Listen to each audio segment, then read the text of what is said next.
semua, di video kali ini kami akan membahas tentang biografi Jenderal Sudirman, tokoh Panglima Besar TNI. Video ini disusun oleh Dila Putri dan Giana Wiatmakalila dari kelas 10 S11. Tanpa berlama-lama lagi, mari kita langsung masuk ke biografinya. Yang pertama, orientasi. Jenderal Sudirman mempunyai nama lengkap yakni Raden Sudirman. Ia lahir di Purbalingga, Jawa Tengah pada tanggal 24 Januari 1916. Ayahnya bernama Karsid Kartawiuraji yang merupakan seorang pekerja di pabrik gula Kalibagor, dan ibunya bernama Siem, keturunan Wedana Rembang. Namun, ia lebih banyak tinggal bersama pamannya yang bernama Raden Cokrosunario, seorang camat.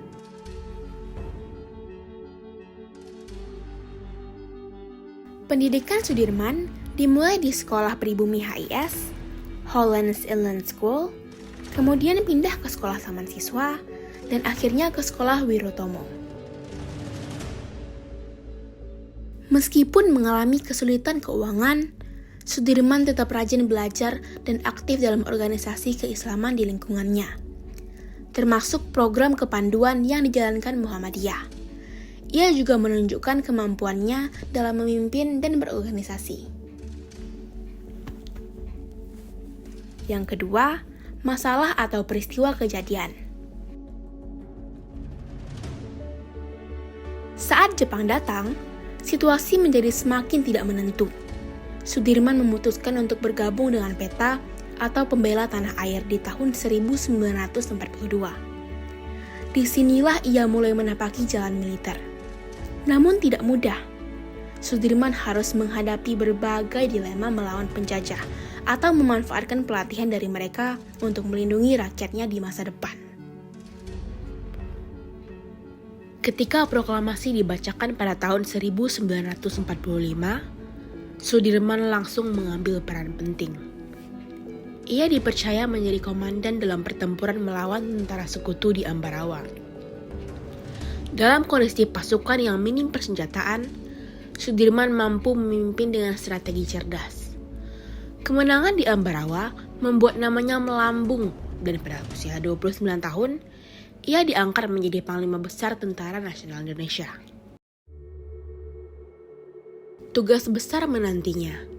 Masa revolusi fisik tahun 1945 sampai 1949 adalah masa penuh darah dan air mata.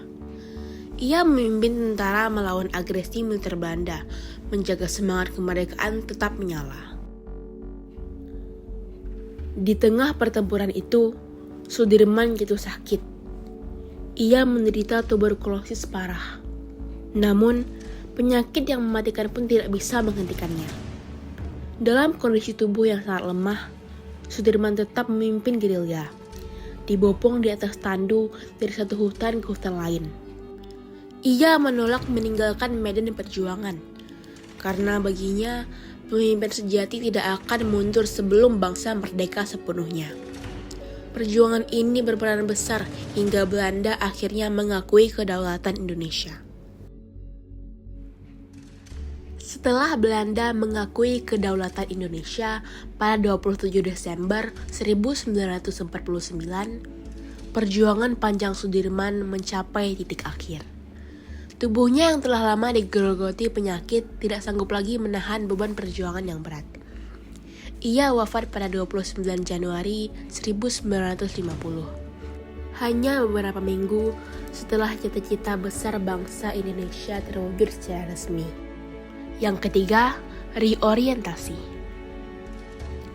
Hingga kini, nama Jenderal Sudirman diabadikan dalam sejarah sebagai Panglima Besar yang tidak tergantikan.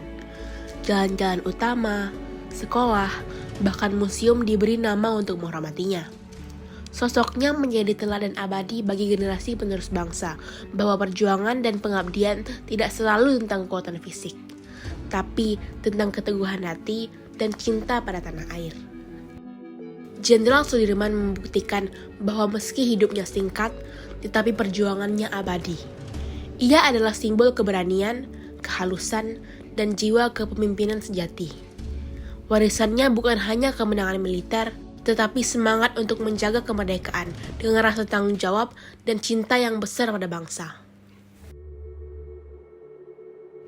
Kesimpulan dari biografi ini adalah Jenderal Sudirman adalah sosok pahlawan nasional yang memiliki dedikasi tinggi terhadap bangsa dan negara. Sejak muda, ia telah menunjukkan kepemimpinan, semangat belajar, dan pengabdian yang luar biasa meskipun menghadapi keterbatasan. Karir militernya dimulai saat bergabung dengan PETA, dan puncaknya ketika dipercaya menjadi Panglima Besar TNI di usia muda. Ia memimpin pasukan dengan strategi yang cerdas, meskipun dalam kondisi fisik yang lemah karena penyakit. Semangat juangnya tetap menyala demi mempertahankan kemerdekaan Indonesia. Hingga akhir hayatnya, Sudirman tetap menjadi simbol keteguhan hati, pengorbanan, dan cinta tanah air. Warisan perjuangannya bukan hanya kemenangan militer, tapi juga nilai-nilai keteladanan, tanggung jawab, dan cinta bangsa yang menjadi inspirasi bagi generasi penerus. Sekian biografi Jenderal Sudirman yang dapat kami sampaikan. Terima kasih sudah menonton.